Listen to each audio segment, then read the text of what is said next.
I have been sitting with a set of numbers this morning, the kind that do not make headlines in the way a scandal or a crash does, but that quietly rearrange the ground beneath everything else. And what I keep returning to is not the movement itself, but the posture behind it. The fact that a central bank has once again reached into what it calls its emergency toolkit. And the phrase itself deserves a pause, because the word emergency, when it comes from an institution whose entire reason for existing is to project the appearance of calm, is never casual. It is chosen, it is deliberate, and it tells you that somewhere in the machinery beneath the surface, a pressure has built to the point where the ordinary instruments are no longer sufficient. And I want to be very careful here at the outset, because the moment you begin talking about the Federal Reserve and emergency measures, there is an entire gravitational field of narrative that tries to pull you toward one of two poles. Either the pole of panic, where everything is collapse and you should be afraid, or the pole of dismissal, where nothing matters and it is all noise and you should go back to sleep. And I have no interest in either of those, because both of them are ways of not thinking. Both of them are emotional shortcuts that spare you the discomfort of holding an uncertain and structural picture in your mind. And the whole point of what I want to do here is to hold that picture calmly without flinching toward either exit. So let me start with what an emergency move actually is mechanically before we assign any meaning to it. Because meaning that is not grounded in mechanism is just projection. A central bank has a set of ordinary tools: the adjustment of a policy rate, the routine operations by which it adds or drains reserves from the banking system, the slow and telegraphed guidance it gives about its own intentions. And these tools are designed to be boring. They are designed to work precisely because they are predictable. Because predictability is itself a form of control. It shapes expectations. And expectations in a monetary system are a large part of the reality. But then there is a second set of tools, the ones that come out only when the ordinary transmission of policy is not reaching where it needs to reach. When some part of the plumbing is seizing, when an institution or a market that is supposed to remain liquid suddenly cannot find a buyer or a lender at any price it can bear. And those tools are the emergency tools, the facilities, the backstops, the extensions of credit against collateral that under normal circumstances no one would touch. And the essential thing to understand is that these tools are not deployed because the people running the system are optimistic. They are deployed because a specific identifiable stress has appeared and the ordinary channels have proven inadequate to absorb it. And this is where the first genuinely important insight lives, and it is subtle, which is why most people miss it. They miss it not because they are unintelligent, but because the observation runs against the grain of how the system presents itself. The insight is that central banks act before the narrative changes, not after. The public narrative, the story that ordinary savers absorb through headlines and casual conversation, moves slowly. It is anchored. It has inertia.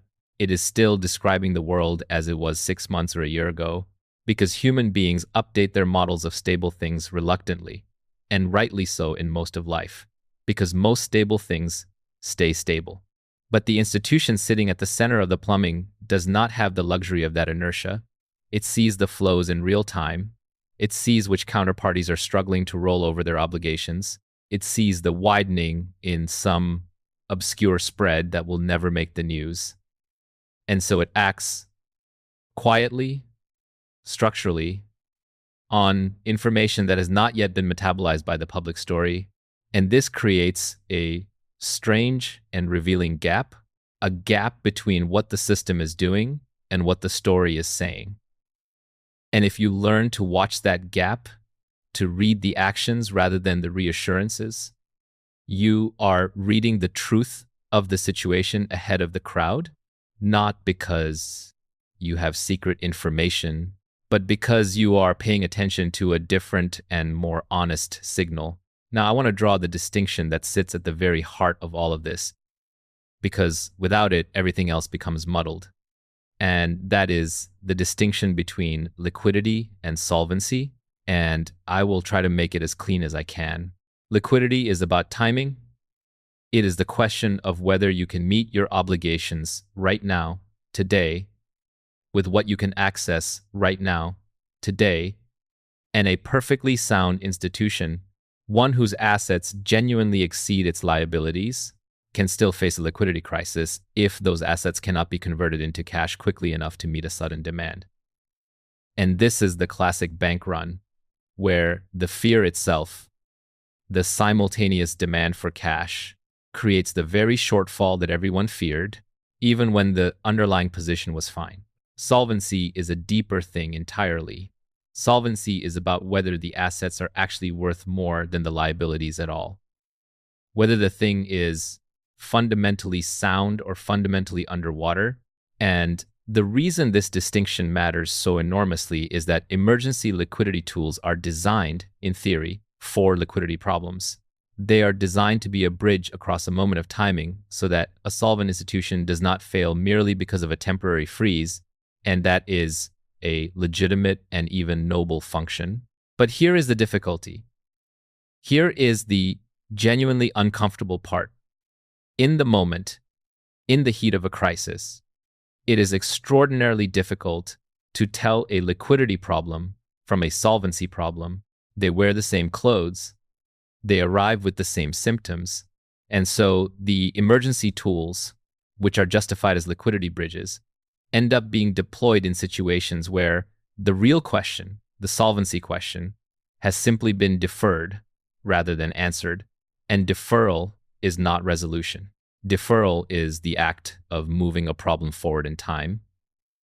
And when you extend that same logic upward from a single institution to the level of a sovereign, to the level of the state whose currency underwrites the entire system, you begin to see the fiscal arithmetic underneath. And this is where I want to be especially measured, because this is precisely the territory where careless people reach for collapse narratives and lose all credibility. So let me be clear. I am not describing a collapse. I am describing arithmetic. And arithmetic has no emotions. A sovereign that issues its own currency can always, in a purely mechanical sense, meet obligations denominated in that currency. It can never run out of the thing it can create, and so the sovereign never faces a solvency crisis in the way a household or a company does. It does not default in the ordinary sense. But this apparent freedom is a kind of trap, because the constraint does not disappear. It merely changes its form. It moves from the question of whether the obligations can be met to the question of what the currency those obligations are paid in will actually be worth. And that is the deepest form of the solvency question dressed as a liquidity question, played out across an entire monetary system over years and decades rather than days. When the accumulated obligations of a state grow faster than its productive capacity to service them through genuine economic output, the pressure does not announce itself as a mispayment. It announces itself slowly and then suddenly as a gradual erosion in the purchasing power of the unit itself. And this is not a moral failing of any particular set of leaders, and it is certainly not the fault of any one nation as against another. It is a structural stage that monetary systems reach when the arithmetic of their obligations outruns the arithmetic of their production. And it has happened across many empires and many currencies across many centuries, and the specific circumstances differ each time, but the underlying shape is old. It is one of the oldest patterns in the entire history of organized money. This is the point at which most people, if they have followed the reasoning this far, feel a kind of tightening, a discomfort, and the temptation is to convert that discomfort into either fear or denial. And I would resist both, because there is a third response, which is understanding. And understanding is the beginning of intelligent positioning rather than reactive positioning. And what I mean by intelligent positioning is not a trade, not a prediction, not a bet on timing, but an orientation toward the structure of what you own and how you own it. An orientation grounded in principles that hold regardless of which particular scenario unfolds, And there is a body of work that lays this out carefully, called the Naval Codex. And it is not a set of predictions, and it is not a portfolio of recommendations. It is a systematic account of the underlying principles that determine who actually builds durable long-term wealth across changing conditions, how leverage and ownership and specific knowledge interact to produce outcomes that compound rather than erode. And my genuine suggestion is to engage with the principles themselves rather than treating it as a formula. Because principles are what let you think for yourself when the specific circumstances shift in ways no one anticipated. And if that is something you want to sit with, it is linked for you in the description below, and the code on the screen will take you to the same place. And with that said, let me return to the thread, because the fiscal arithmetic leads us directly into the nature of the dollar itself. The dollar is not merely a currency, and this is something that is genuinely underappreciated, even by people who think about money for a living.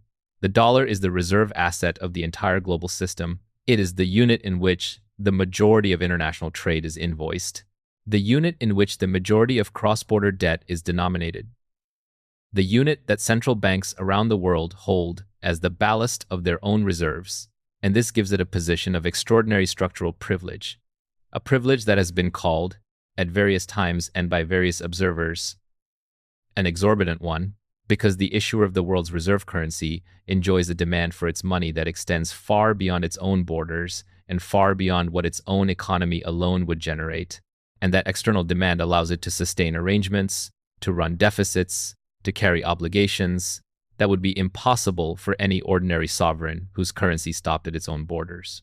But privilege of this kind is never free, and it is never permanent. It rests on trust, on the collective and mostly unspoken agreement of the rest of the world to continue treating this particular unit as the safe center of the system.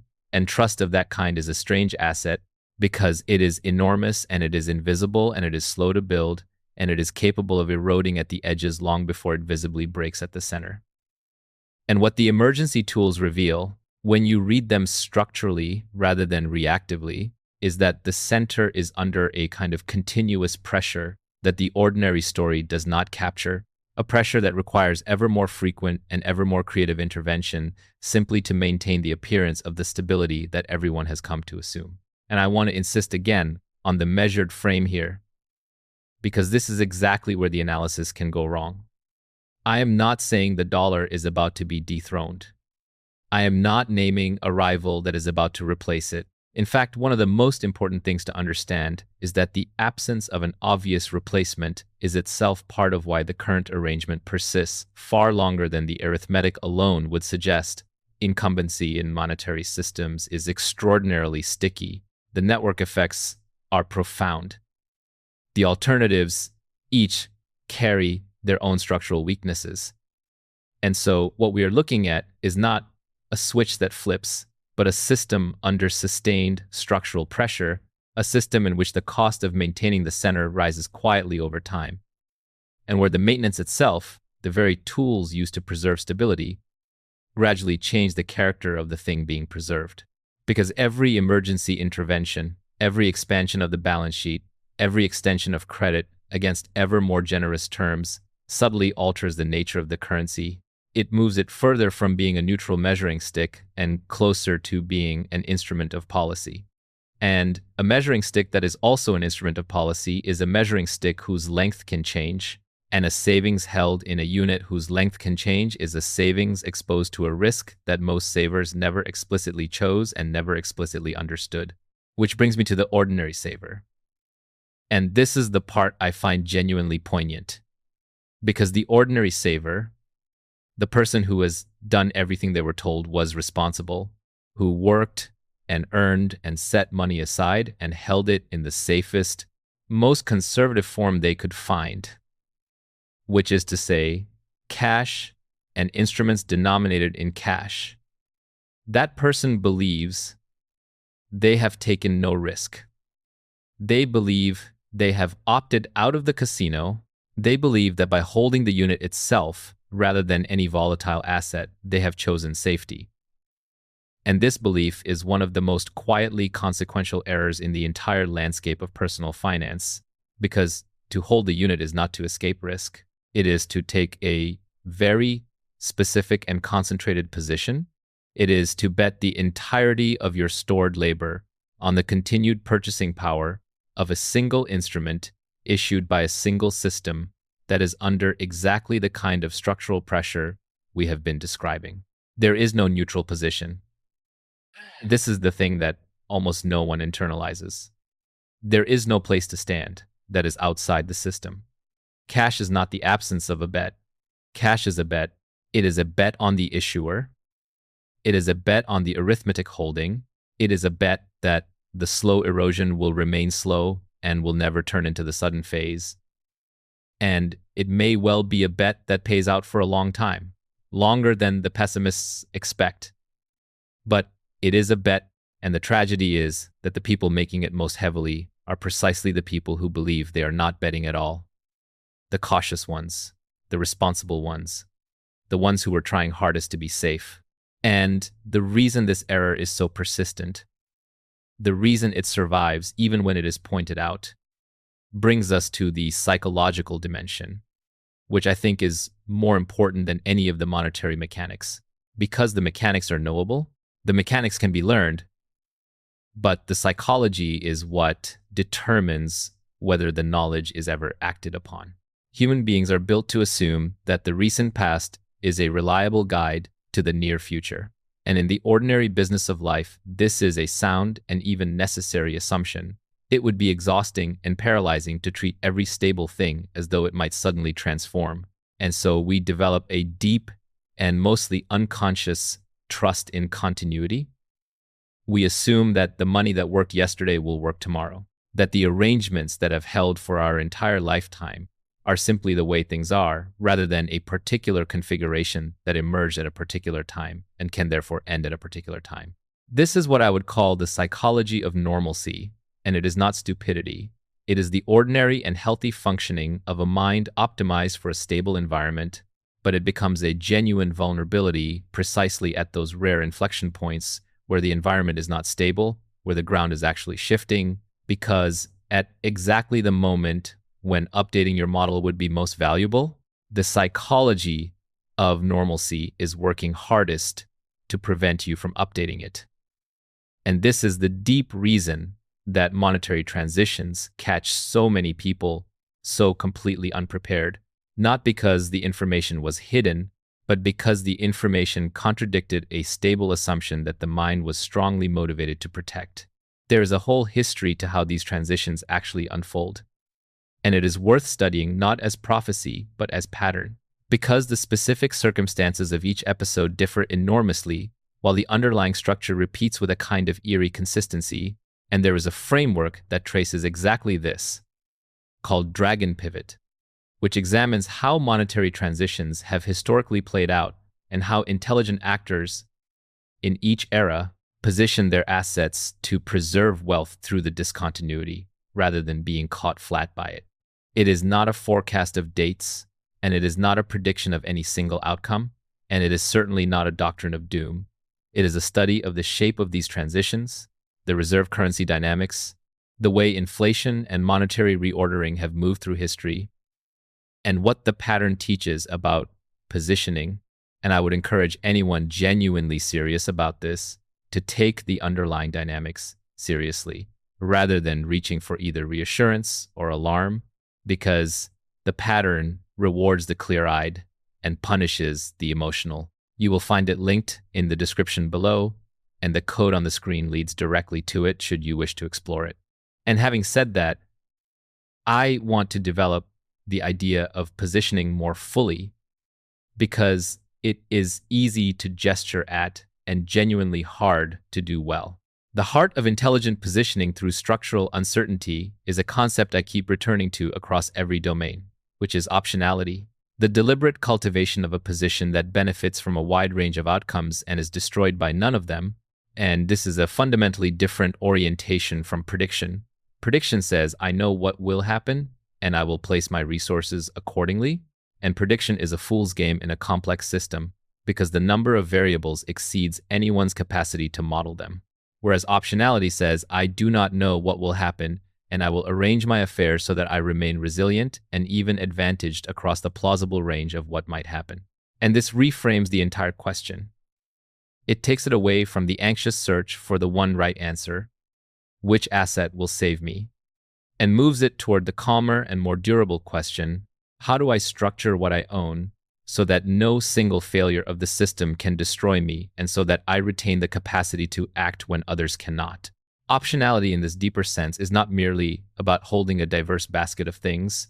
Diversification of the naive kind can be an illusion of safety if all the things in the basket are ultimately exposed to the same underlying risk, if they are all at bottom claims denominated in and dependent upon the same unit and the same system, then you have not diversified at all. You have simply collected many expressions of the same single bet, and this is the trap that catches the sophisticated as easily as the naive. The belief that spreading across many instruments is the same as spreading across many risks, when in truth what matters is the deep structure of exposure, not the surface variety of the holdings.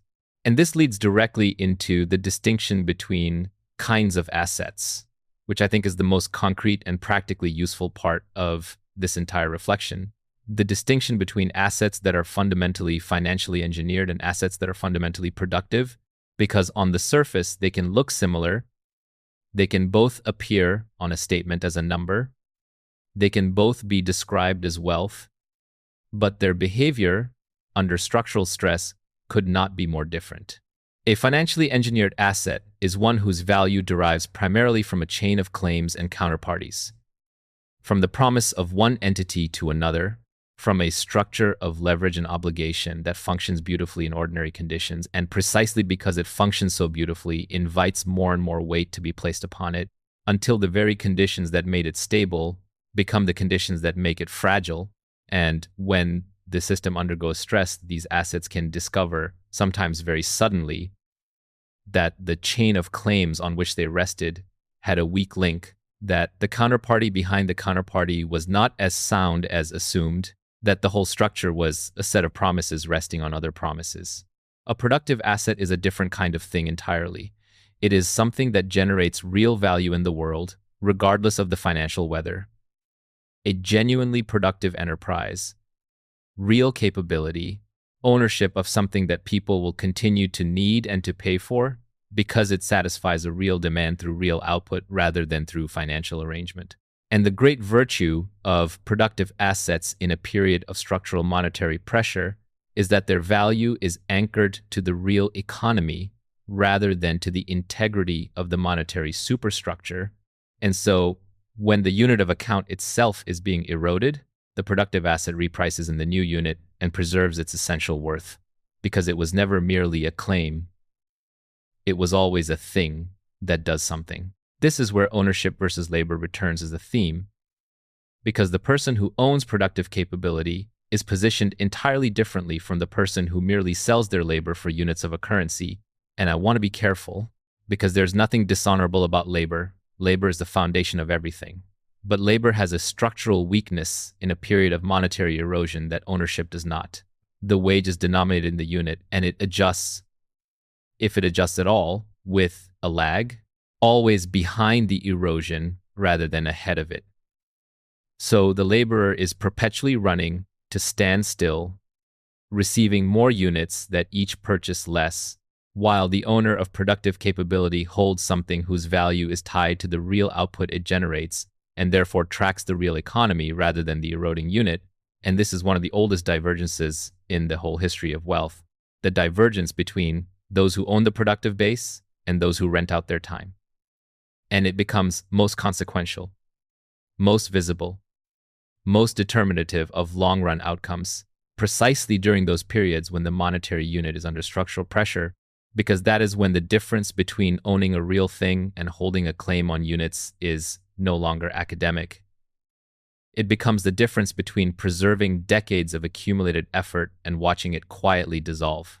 And when I speak of building wealth that is durable across these transitions, I mean something quite specific and quite demanding.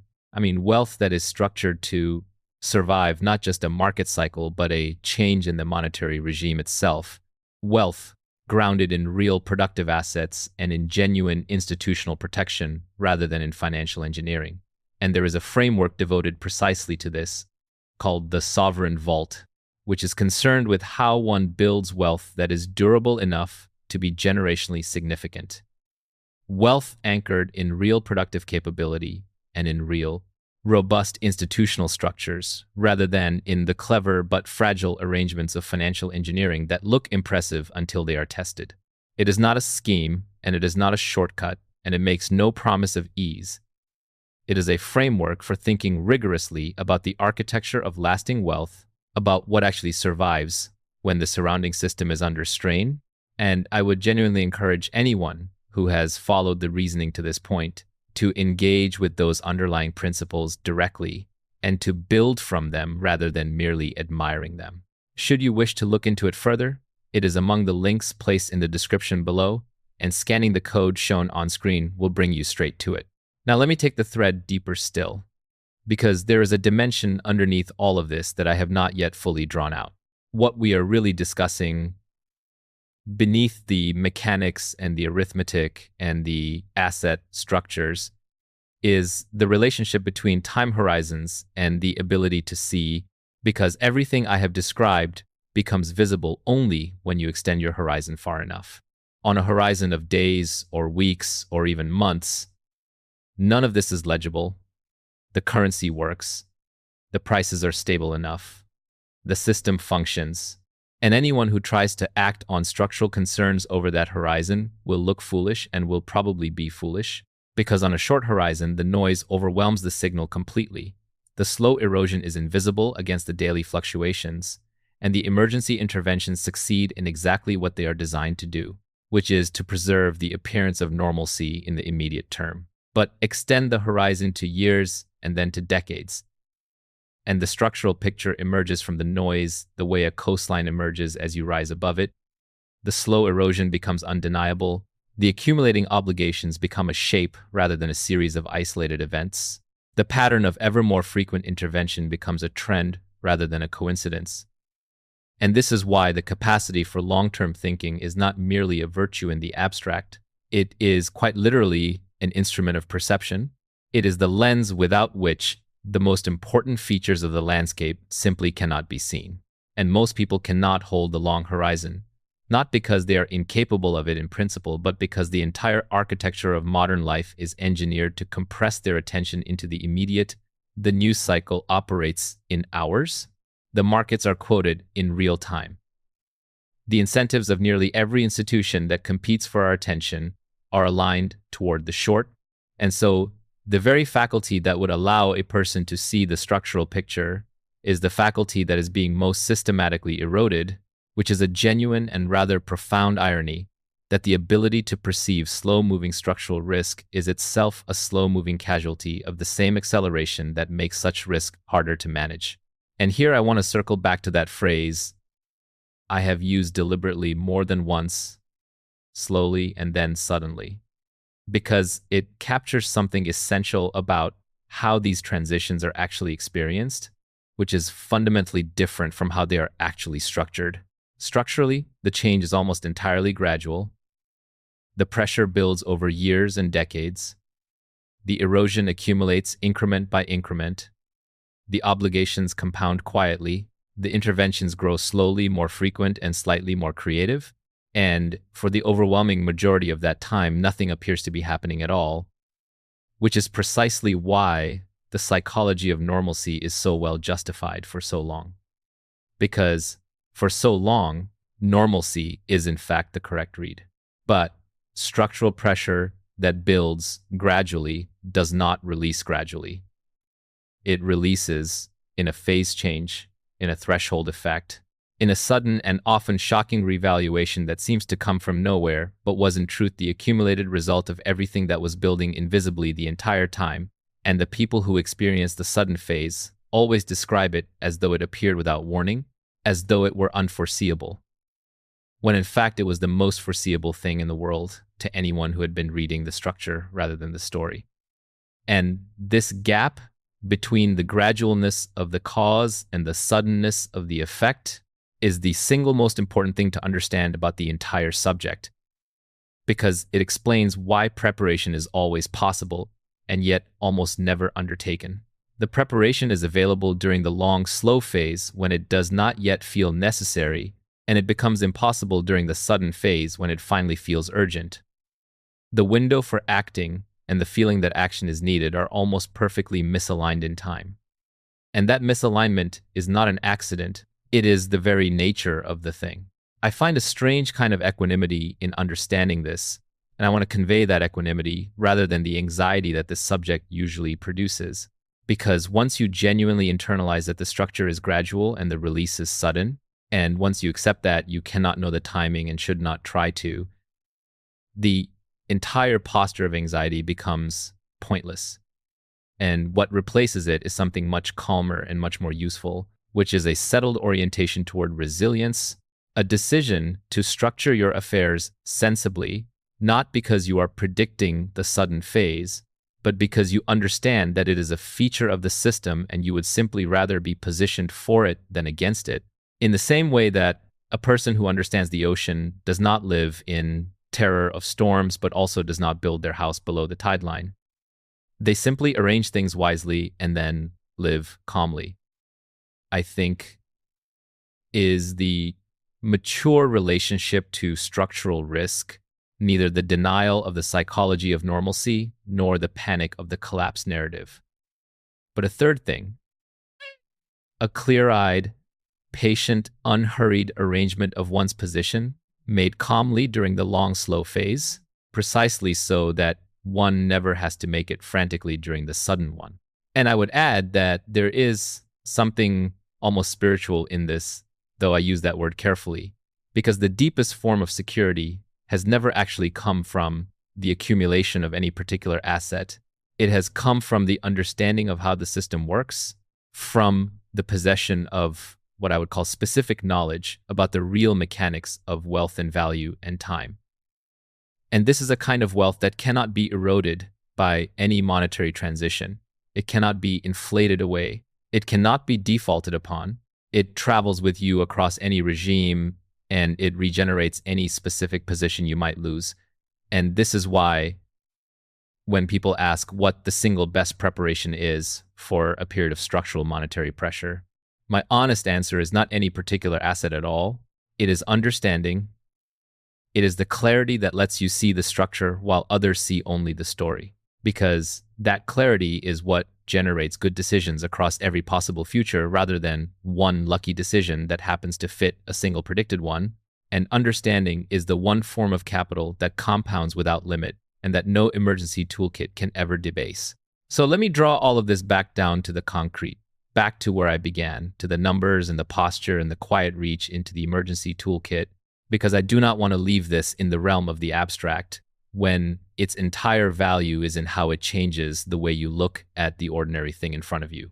When you see an institution whose defining purpose is the projection of calm reach for tools it names as emergency, you are seeing a piece of honest information leak through a system otherwise engineered to reassure, and the intelligent response is not to panic and not to dismiss, but to update.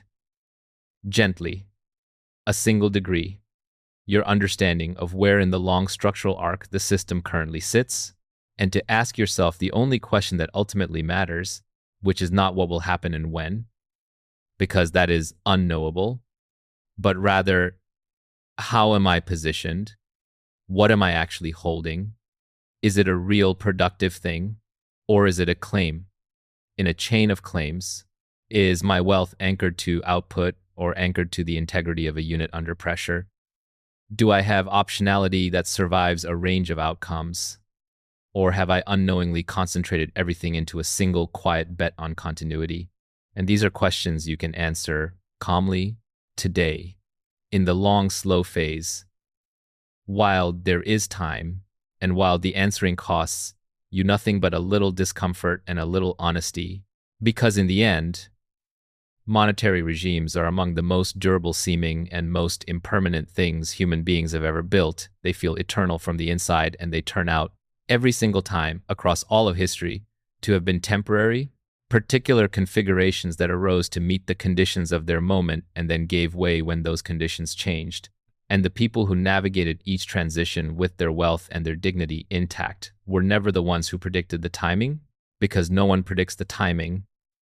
They were the ones who understood the structure early enough to arrange themselves calmly while the arranging was still easy, who held the long horizon when everyone else was compressed into the short, who saw that cash is a position and not an escape, who understood the difference between a productive asset and a promise, who cultivated optionality instead of certainty and understanding instead of prediction, and who therefore met the sudden phase not with shock, but with a kind of quiet recognition, the recognition of something they had seen coming for a long time and had simply, patiently prepared for.